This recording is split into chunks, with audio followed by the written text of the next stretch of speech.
All right, you guys, Tom Woods has been trying to get me to do this forever on Facebook, but I hate Facebook. But now I'm going to do it on Reddit instead. Anyone who donates a monthly subscription donation at paypal.com or at patreon.com/Scott Horton Show will get a ticket to join up my new private Reddit group at r/Scott Horton Show. Just email me and I'll get you set up. Any single PayPal donation of $50 will get you a signed copy of my book, Fool's Errand, Time to End the War in Afghanistan. And a $100 donation will get you either a QR code silver commodity disc or a lifetime subscription to Listen and Think audiobooks. Of course, I accept all kinds of digital currencies as well. You can find out all this stuff at scotthorton.org/donate. And of course, don't forget to shop Amazon.com by way of my link. And give me a review on iTunes, Stitcher, or Amazon if you read the book and liked it. Thanks. Sorry I'm late. I had to stop by the Wax Museum again and give the finger to FDR. We know Al-Qaeda, Zawahiri, is supporting the opposition in Syria. Are we supporting Al-Qaeda in Syria? Well, it's a proud day for America. And by God, we've kicked Vietnam syndrome once and for all. Thank you very, very much. I say it again, you've been had. You've been took. You've been hoodwinked. These witnesses are trying to simply deny things that just about everybody else accepts as fact. He came, he saw, he died. Well, we ain't killing their army, but we killing them. We be on CNN like, say our name, bitch, say it 3 times. The meeting of the largest armies in the history of the world. Then there's going to be an invasion.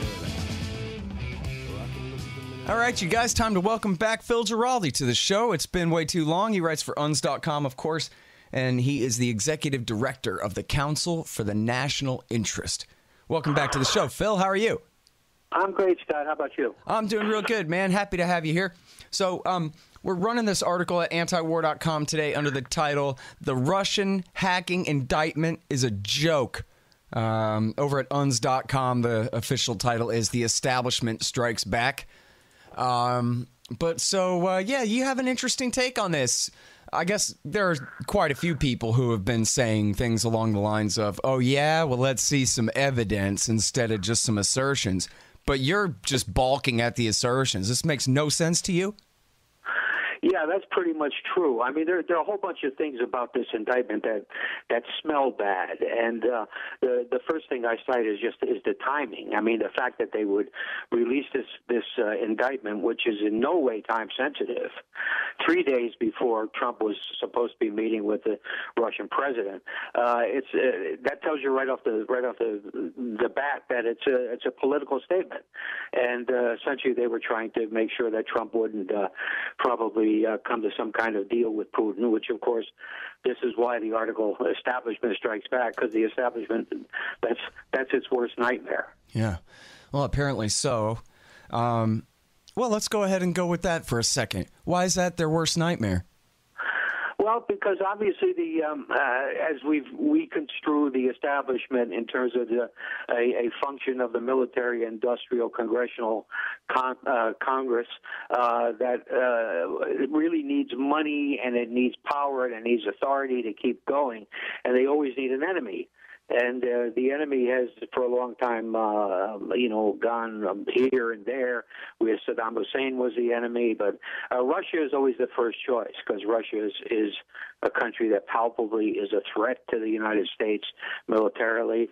And in this case, the thought of Trump and Putin actually sitting down and talking nice and making the military complex somewhat irrelevant is their worst nightmare. Yeah. Now, so in terms of the timing of the indictment, how clear is it that, oh, yeah, that was definitely because, I guess the opposite spin would be, well, that was the day the indictment was supposed to come out. And what did you want us to do? Reschedule it just to accommodate Trump's foreign policy and especially on appeasing Russia? No way. That would be worse. Well, Well, I mean, that argument, is totally baseless because essentially the indictment comes out when they want it to come out. I mean, this is a document that's prepared by people. And the fact is that there is no mandate that it had to come out that Friday. And there is nothing internally in the document. I guess you, like me, has read probably the whole 30-page document. Mm-hmm. There's nothing in it that's time sensitive that it was an imperative to get this thing out.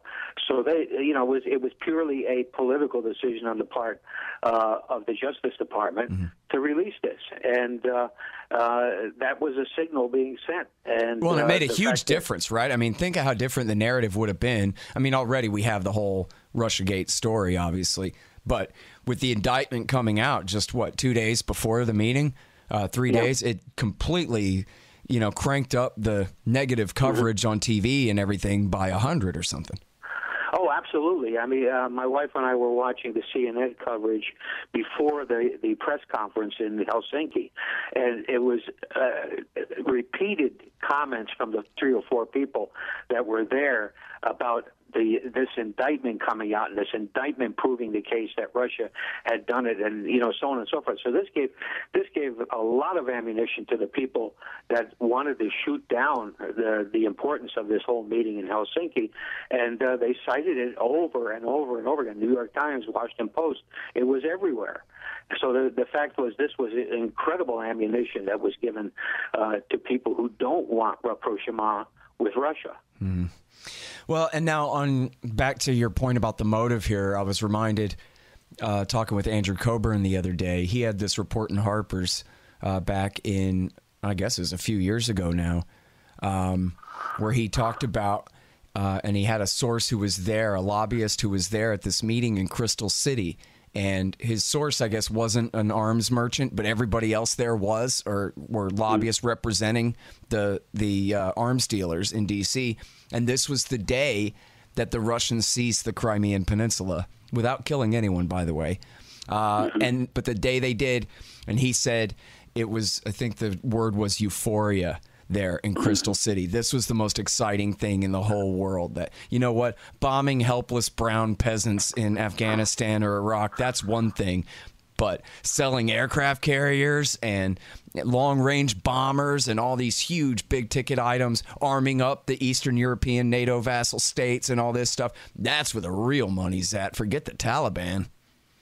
Sure. I mean, the whole thing is, they always say follow the money, and it usually turns out to be true. And of course, we forget that that arms and weapons and defense is a huge industry.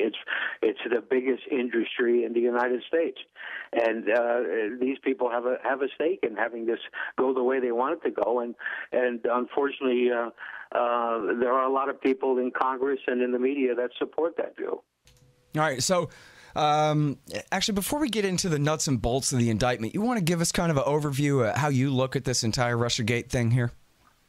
Well, I'm still, I guess it's best describable as an agnostic. I don't, as a former intelligence officer, I don't necessarily doubt that the Russians were poking around and doing things. The question is, to what degree were they doing them? And the other question is, of course, what were the motives?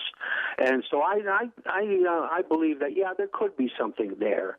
But the fact is, we've had over a year of this, and I haven't seen any evidence of anything yet, and that includes this indictment, which had a lot of very detailed information, but there was no hint of where this information came from, and there was no idea, promoted about the reliability of it. So, we have a big question about, the Russians poke around in elections of countries that are adversaries, just like we in the United States do and have been doing for a long time. That's what intelligence agencies do. But the fact is, the degree to this is the important question, and the motive. And I don't see where we know any of that. The stuff that was produced in this document that allegedly makes the claim or makes the case actually doesn't do that. It basically throws some stuff out, which, as I point out in the article, and we'll get to, is easily challenged. Mm-hmm. Well, now, kind of So I'll be paraphrasing here, but Ray McGovern says, look, this whole thing is a conspiracy between Comey, Brennan, Clapper, and their co-conspirators to frame up Trump. That's all it is. They're lying. They've been lying. This is their excuse for why Hillary lost. That's all. Yeah, I agree. That's an element in it. There's no question that these guys came into this partisan, and they essentially were involved in torpedoing Trump right from before the election all the way through to the inauguration. And there's no question about that. These guys were engaged in a criminal conspiracy, which they'll never be hung for, unfortunately. But the fact still remains that Russia was up to something. And if it was a conspiracy to, as they keep saying, to overthrow our democratic form of government, which is itself a joke line, then it's something we should know, and it's something we should get to the bottom of. But the fact is, I don't see where any of this evidence has been produced, and I don't go quite as far as Ray, but I believe that there was indeed a conspiracy within the intelligence community and in the law enforcement community, which is still playing out. So I read this thing by Andrew McCarthy at the National Review, and I got a grudge against him left over from the terror wars, which are still going on, by the way. But he made the point that this whole thing was always, and especially and he's buying the premise of what it says in the indictment. He's not challenging that. He says, evil Russian enemy hacking us or whatever. But he says, look, this whole thing is a case for the counterintelligence division. There's no reason in the world this should have been turned over to Robert Mueller and a special prosecutor. The only reason it is because Rosenstein was implicated in the firing of Comey. So to cover his own ass, he appointed this special counsel. But that the law says that you're not supposed to do that unless you have actual evidence of criminal activity here on the part of the Americans, in this case, the Trump campaign, for colluding here. And since they had none of that, he even quotes Rosenstein saying, and now that we're done with this indictment, we're going to turn it back over to the counterintelligence division, which sounds, at least part of this, is like they're washing their hands of it. So I don't know, what else they have in store, but he seemed to make a real good case that this should have never been a criminal investigation in the first place. You don't do criminal investigations into foreign intelligence officers that you can never prosecute. Yeah, that's absolutely right. I can't think of any other cases where they've done this kind of thing. And it's again, if you're going to make a criminal case, as you know and I know, you essentially have to have all your ducks in line, right from the criminal act all the way through, the cover-up and everything else that took place as a consequence of this.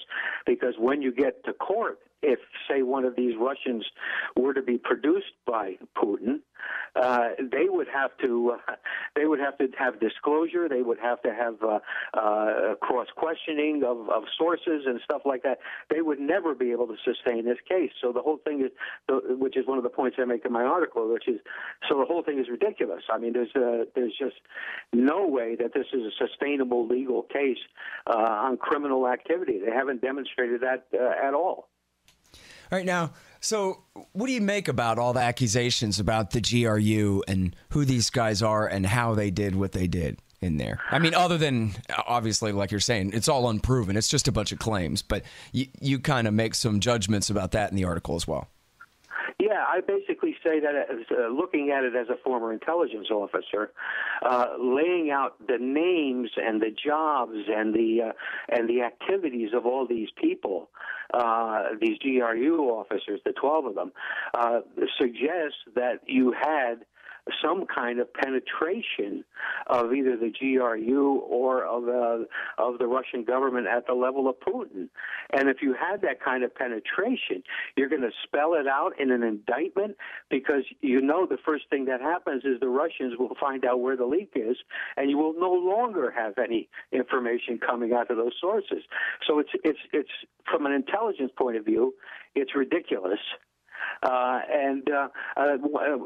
had dinner with some people the other night, and they were saying, well, of course, there's the story that came out in January about how the Dutch, apparently, intelligence service got into the GRU, and they were actually in the room that the GRU was using to do all these interference operations and stuff like that, and were even able to manipulate the surveillance cameras in the room so they could take pictures and stuff.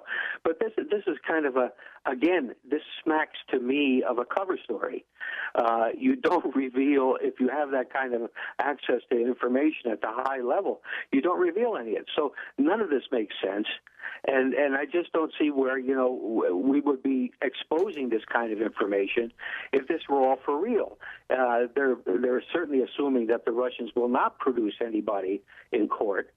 But if the Russians were to do that, man, it would be devastating. Because they would be able to ask for discovery. Yeah, absolutely.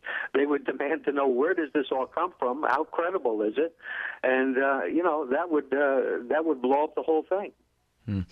Well, and this whole thing about the surveillance cameras, I mean, just how high definition of surveillance cameras does the GRU keep inside their offices? I mean, I guess it makes sense that they got to watch their own people, but to such a degree the Dutch can read off the screens in front of the guys?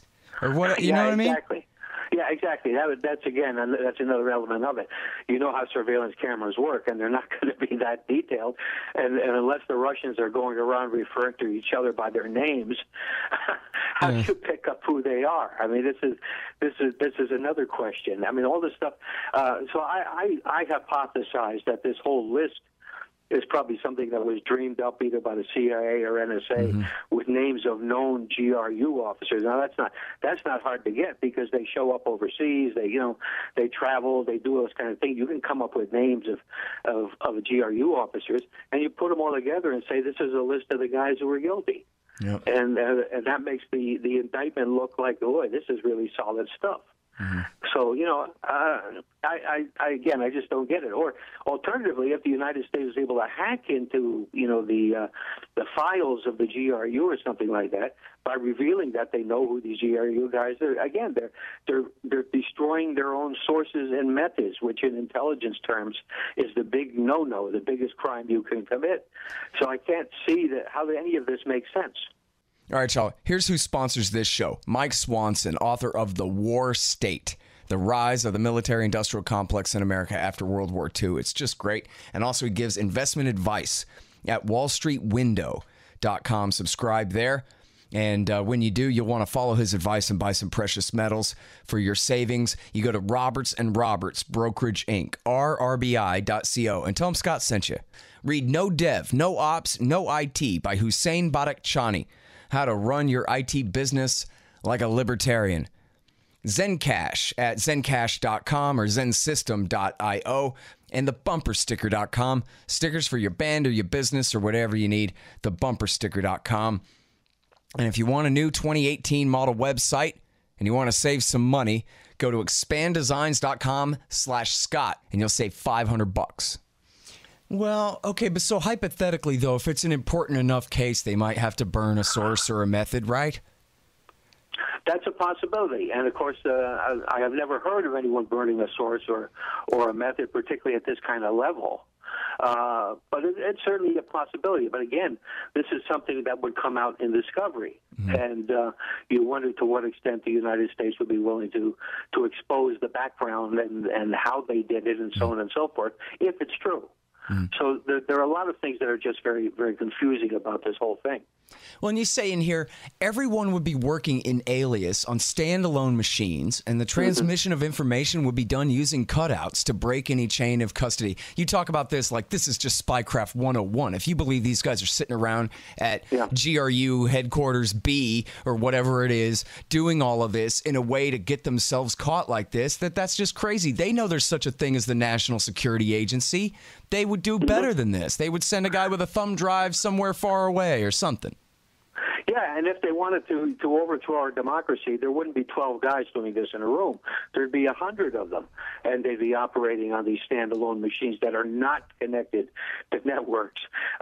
They would be in full alias. And I tell you one other thing, I didn't mention in the article. You know what a SCIF is, right? Yeah, that's a secure information facility type thing, right? Right. They would be working in a skiff, basically working in a bubble, a security bubble, where they could not be penetrated by the Dutch or anybody else. Something this high level with the political ramifications that it would have if they were indeed doing what is claimed. It's impossible to conceive that it would be done in this slapdash way with a dozen guys in an office that basically the Dutch from 3,000 miles away were able to somehow penetrate. The whole story just smells. Yeah. So I saw Scott Ritter pointed out in a piece at Truth Dig that that's funny. Let's see. I don't know. And he goes back and he finds the Reality Winner document from the leak to The Intercept. And he says, well, look here. It's all color-coded, red, yellow, green lines between the different blocks. It's basically like a PowerPoint slide, this document. And he says, well, look, where they say that it's this GRU officer in charge of the thing, by the color code, that's just a judgment of an analyst. It is not... it does not go color code back to scientific fact proven with ones and zeros by computer experts. This is an opinion of a CIA analyst, apparently. Yeah, that's right. And one suspects this whole indictment was the work of a team of analysts that were out to make the Russians look as bad as they possibly could. And that's why I suspect they might have had a list of names of suspected or known GRU officers that were then in turn used and manipulated as part of this process. So I think there's a whole lot of stuff here that's exactly in that same category. It's stuff that's we have an objective here, which is basically we have two objectives. First of all, we're to torpedo the talks between Trump and Putin by releasing the document at all.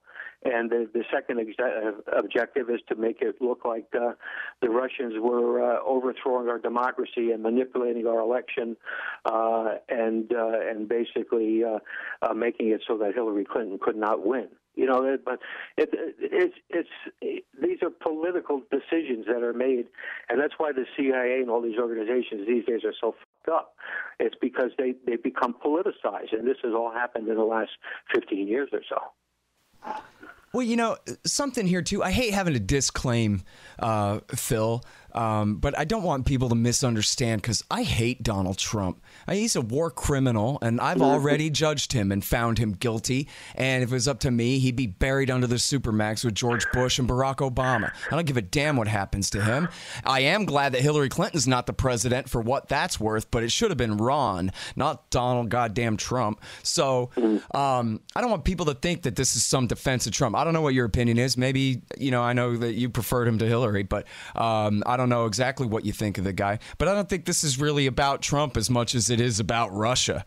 I mean, it's both, but that's what really worries me. It's like, Trump himself was the leader, basically, of the birther movement, claiming that Barack Obama wasn't a damn liberal Democrat from Illinois, but instead was a secret Muslim terrorist infiltrator from Kenya who had usurped John McCain's rightful throne. So if anyone deserves this, it's Donald Trump, personally, specifically. However, the collateral damage in the case of Obama wasn't we might have a real violent conflict with Kenya.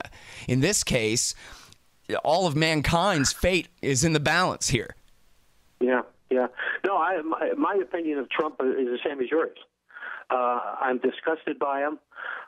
Today's comment he made to Iran, addressing them with annihilation, is revolting. The man is playing with ending the world as sort of something he has on his desk. I mean, I think he's insane, to be honest. But that doesn't change the fact that for the United States to be talking to Russia is in our interest. It's in the interest of the whole world. So that's why I think the meeting in Helsinki was a good thing. Yeah. And, it all comes down to the trade-offs. I mean, if we had Hillary Clinton as president, we probably would be at war with Russia already. Mm-hmm. And certainly Obama was no prize either in some of the stuff he did. But the fact is Trump takes this to a whole different level. And I voted for him. basically because he was running against Hillary. But at the same time, I have been disgusted. I wrote him off the first time he staged the cruise missile attack against Syria without any justification, without any intelligence backing up what he was doing. Yeah. And so, as far as I'm concerned, that was it. Yep. Well, and yet, back to Helsinki, the first thing he did was he went up there and he said, America's relationship with Russia has never been worse, except that ended 4 hours ago. Yeah, right. And I like that. I mean, what can you say? I mean, this is what I'm supposed to hate him for. Not for bombing Afghanistan, Pakistan, Yemen, Somalia, Libya, Syria, Iraq, but Niger, but for making peace? I don't know, man. Right. Yeah, that's the dilemma. I mean, in this case, you talk about exchanging one devil for another, and we really have that, unfortunately. And this whole, as I say, this stuff over the weekend that came out both from Trump and Pompeo about Iran. I mean, a war is coming, and this is a war against a country that doesn't threaten us in any way. And that basically is doing everything it can to avoid that, and it's just incredible. I mean, it makes my brain go into meltdown. Yeah, I mean, it's really bad, this tweet that he put out last night. Don't you ever threaten us, when actually the statement from Rouhani was, hey, peace with Iran can be the mother of all peace, but war with Iran would be the mother of all wars. And Trump goes, oh, yeah, I'll nuke you, basically. That's what he did. That's what he said, yeah. Crazy, man.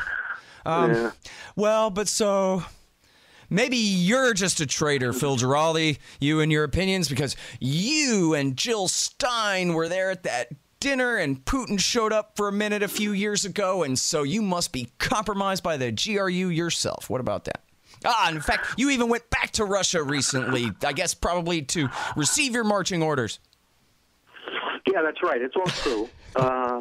When I went and I spoke at that conference in December 2015, Vladimir Putin personally gave me a bottle of vodka, which I still have, and I've been co-opted. Yeah, right. I know you're lying now. You still have it. I do still have it. Yeah. Oh, the empty bottle on your shelf. I get it. Okay. Well, yeah, kind of, but it's a special vodka they give out. That's the Kremlin private stores that they give the speakers and that kind of thing. Everybody else got one too, I have to admit. So I assume they're all co-opted also. But the whole thing comes down to we've gone through so much nonsense in the past 15 years that people like you and me finally have to stand up and say, look, we don't need another war. We don't need any more of this kind of stuff. We have to bring our soldiers home. We have to cut the defense budget. And we essentially don't need to fight Iran. We don't need to fight Russia. And we don't need to fight China. But nevertheless, the talking heads that seem to run the media and run what goes on in Washington, they're in love with all those things. Yeah. Well, they certainly don't know any better, but they don't want to. So, but let me ask you this. I'm not saying I believe it, but I wonder if you think it's possible that, for example, his trash talking with Iran is, rather than a setup for another war, instead is a setup for another round of peace talks, just like all his hawking it up against the Koreans. I think there was even a quote leaked out somewhere where he said that, look, come on, all that fire and fury stuff was just to get the media off my back while I went to go ahead and try to make peace. Yeah, I've seen that theory, but I think that the animosity towards Iran has been more sustained. Yeah, and you have to recognize the fact too that it's completely unnecessary. I mean, Iran was in compliance with the nuclear agreement, and Trump knew that, and Trump knows that, and so this whole thing has a much deeper basis within the people in the Trump administration, and of course with the Israelis. So I think this is a real thing. I suspect. Yeah. I think that if this were a tactic, it wouldn't be going on as long and quite as harshly as it's been going on. So I suspect this is for real. Yeah, I mean, they'd be crazy, which I guess I can't completely discount that, but they'd be just completely nuts to think that they're going to get a better deal than the JCPOA where they're going to give up all their missiles and they're going to abolish the IRGC and whatever. I mean, come on. Yeah, that's absolutely right. I mean, there is zero possibility of a better deal by blustering and screaming that we're going to annihilate you. There's no possibility of a better deal. So if you cut out the possibility of a better deal, all you have as an option is the military option. The military option is just crazy. I mean, even an air war would require sending basically all of SOCOM in there to try to take out the anti-aircraft, which is and then of course Bagram Air Base, Kuwait, Bahrain, Qatar, Iraq. All our guys are within range, right there. Army, Navy, Marines, Air Force, everybody. Yeah, and we have at last count, I think 3 vulnerable aircraft carriers within easy reach of the missiles that Iran does have. Yeah, it's the whole thing is stupid. It makes no sense because Iran does not threaten us, and it doesn't even really threaten the region, which is the other argument that keeps coming out. And the fact is that if anyone is threatened, it's Iran by its neighbors. And so this is not to mitigate what the mullahs represent. I was in Iran, as you know, back about 6 weeks ago, and. Yeah, it's everyone I talked to privately said they really would like their government to change, but they don't want the United States to do it. And so it's the government there is a relic of history that eventually will go, but it has to go because the Iranians make it go. Yeah, and even then, though, I mean, that's just in the big city. I mean. We saw this with Ahmadinejad. George W. Bush said, you guys better not vote for the right-winger, and boy, did they come out and vote for the right-winger and put Ahmadinejad in there back in 2005. And yeah, well, that's the whole thing. It's been demonstrated that the threats against these countries always bolster the regime. So they're counterproductive, and yet we have these leaders that do it over and over again. I mean, how stupid are they? I mean, because it's like when Obama came out against Brexit in Britain. That probably motivated 10% of the voters to vote the other way. Yep. Man, oh, man. All right, well, man, I better go because I'm actually late for Stockman. I could sit here talking with you all day. It's been way too long. We got to do this again soon, Phil. Okay, I'm around. Okay. All right, thanks very much, man. Appreciate it. Take care, Scott. Bye-bye. All right, you guys, that's Phil Giraldi. I forgot to say at the beginning, former CIA officer, writes for UNS.com, UNZ-UNS.com. The establishment strikes back, as this one's running today on antiwar.com under the title, The Russia Hacking Indictment is a Joke.